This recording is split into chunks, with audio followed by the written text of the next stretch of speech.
22 ପାହାଚ ଉପରେ ତୁମେ, ମୁଁ ଅଳିଆ ଗଦାର ମଣିଷ। ତୁମ ବଡ଼ଦାଣ୍ଡ ଧୂଳି ଅଳିଆରେ ସରିଯିବ ମୋର ଆୟୁଷ, ସରିଯିବ ମୋର ଆୟୁଷ। ଜଗନ୍ନାଥ ମହାପ୍ରଭୁ ବଳିଆର ଭୁଜ 22 ପାହାଚ ଉପରେ ରତ୍ନ ସିଂହାସନରେ ବସିଛନ୍ତି। ଯାହାର ସାମର୍ଥ୍ୟ ଅଛି, ବଳ ଅଛି, ଯିଏ ପାହାଚ ଚଢ଼ି ପାରିବ, ସିଏ ପାହାଚ ଚଢ଼ି ଚଢ଼ି ଯାଇକି ଜଗନ୍ନାଥ ମହାପ୍ରଭୁଙ୍କୁ ଦର୍ଶନ କଲା।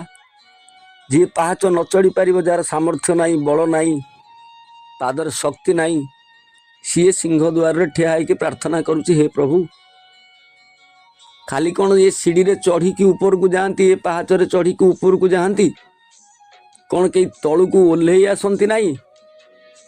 ଖାଲି କ'ଣ ଏ ସିଡ଼ିରେ ଚଢ଼ିକି ଉପରକୁ ଯାଆନ୍ତି, କେହି ତଳକୁ ଓହ୍ଲେଇ ଆସନ୍ତି ନାହିଁ? ହେ ବଳିଆର ଭୁଜ, ମୋ ପାଇଁ ତମେ ଟିକେ ତଳକୁ ଓହ୍ଲେଇ ଆସନ୍ତ ନାହିଁ? ମହାପ୍ରଭୁ ମଧ୍ୟ ତଳକୁ ଓହ୍ଲେଇ ଆସନ୍ତି, ପତିତ ପାବନ ହେଇକି ଦର୍ଶନ ଦିଅନ୍ତି। ଯିଏ ତଳେ ଠିଆ ହେଇ ଡାକୁଛି ସିଏ ଭକ୍ତ। ଯିଏ ଭଗବାନଙ୍କ ଡାକ ଶୁଣି ଉପରେ ଯାଇ ତାଙ୍କ ସହିତ ମିଶିଛି ସିଏ ହେଉଛି ଜ୍ଞାନୀ। ଉଭୟ ଭଗବାନଙ୍କ ପାଖରେ ଅଛନ୍ତି। ଯିଏ ଗୀତା, ଭାଗବତ, ବେଦ, ଉପନିଷଦ, ପୁରାଣ ଶାସ୍ତ୍ର ପଢ଼ିଛି, ଯିଏ ଯୋଗ ମାର୍ଗ, ସାଧନା ମାର୍ଗ, ତପସ୍ୟା ମାର୍ଗକୁ ଜାଣିଛି, ଯିଏ ଦୈନିକ ଭଗବାନଙ୍କୁ ପାଇବା ପାଇଁ ପ୍ରଚେଷ୍ଟା କରୁଛି, ନିଜ ବୁଦ୍ଧିବଳ ପ୍ରୟୋଗ କରୁଛି, ସେ ହେଉଛି ଜ୍ଞାନୀ। ଯିଏ ସମ୍ପୂର୍ଣ୍ଣ ଭଗବାନଙ୍କ ଉପରେ ନିର୍ଭର କରିଛି, ପ୍ରଭୁ ମୋର ବୁଦ୍ଧି ବଳ କିଛି ନାହିଁ, ତୁ ମୋର ସବୁ କିଛି, ମୋ ତେଲ ଲୁଣ ଦୁନିଆ ତୁ ଚଲେଇବୁ, ତୁ ମୋ କଥା ବୁଝିବୁ। ଭଗବାନ ମଧ୍ୟ ତା ପାଖରେ ଆସିକି ପହଞ୍ଚିଛନ୍ତି, ସିଏ ହେଉଛି ଭକ୍ତ। ସିଏ ଭଗବାନଙ୍କୁ ଦେଖିବାକୁ ଚାହୁଁଛି, ଦର୍ଶନ କରିବାକୁ ଚାହୁଁଛି, ହେଲେ ବେଦ ଉପନିଷଦ ଜାଣିନି, ଜ୍ଞାନ ଜାଣିନି, ଯୋଗ ଜାଣିନି, ତପସ୍ୟା ଜାଣିନି, ସାଧନା ଜାଣିନି, କିଛି ଜାଣିନି, କିନ୍ତୁ ଜାଣିଛି ମୋ ପ୍ରଭୁ ଅଛନ୍ତି, ସିଏ ହେଉଛି ଭକ୍ତ।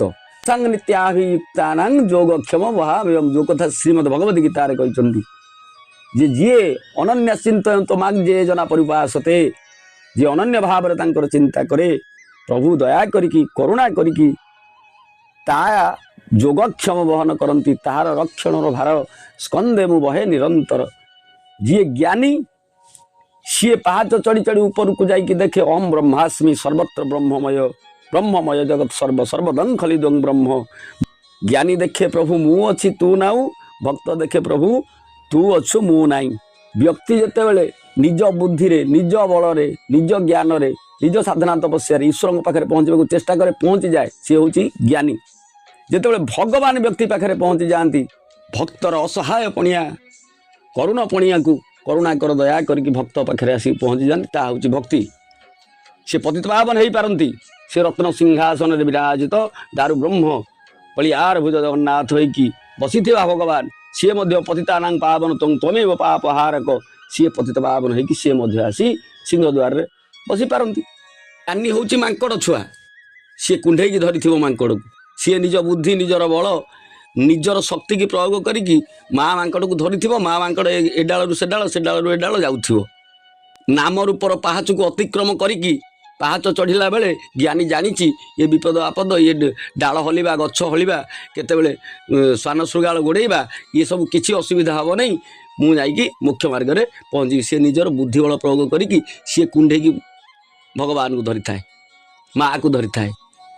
ଭକ୍ତ ହେଉଛି ବିଚରା ବିଲେଇ ଛୁଆ, ସିଏ ମା ଉପରେ ନିର୍ଭର କରେ।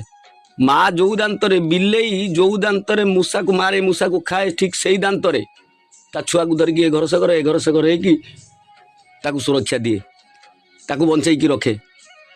ସିଏ ଜାଣିଛି ପ୍ରଭୁ ମୋ ପାଇଁ କରିବେ, ମୋର ସାମର୍ଥ୍ୟ ନାହିଁ, ମୋର ବଳ ନାହିଁ, ମୁଁ ପ୍ରଭୁ ପାରିବି ନାହିଁ, ତୁ ଅଛୁ ମୁଁ ନାହିଁ, ଏ ସର୍ବତ୍ର ତୁ। ସେଇଠି ଭଗବାନ ତାର ଯୋଗକ୍ଷମ ବହନ କରିଥାନ୍ତି।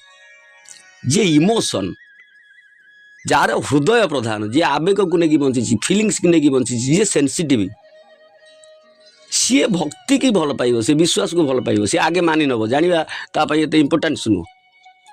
ଯିଏ ଇଣ୍ଟେଲେକ୍ଚୁଆଲ, ଯିଏ ଲଜିକାଲ, ଯାହାର ତାର୍କିକ ବୁଦ୍ଧି, ସିଏ ଆଗେ ଜାଣିବା ପାଇଁ ଚାହିଁବ। ଜାଣିଲେ ମାନିବା ନା ମାନିଲେ ଜାଣିବା? ମାନିଲେ ଜାଣି ହବ, ଜାଣିଲେ ବି ମାନି ହବ।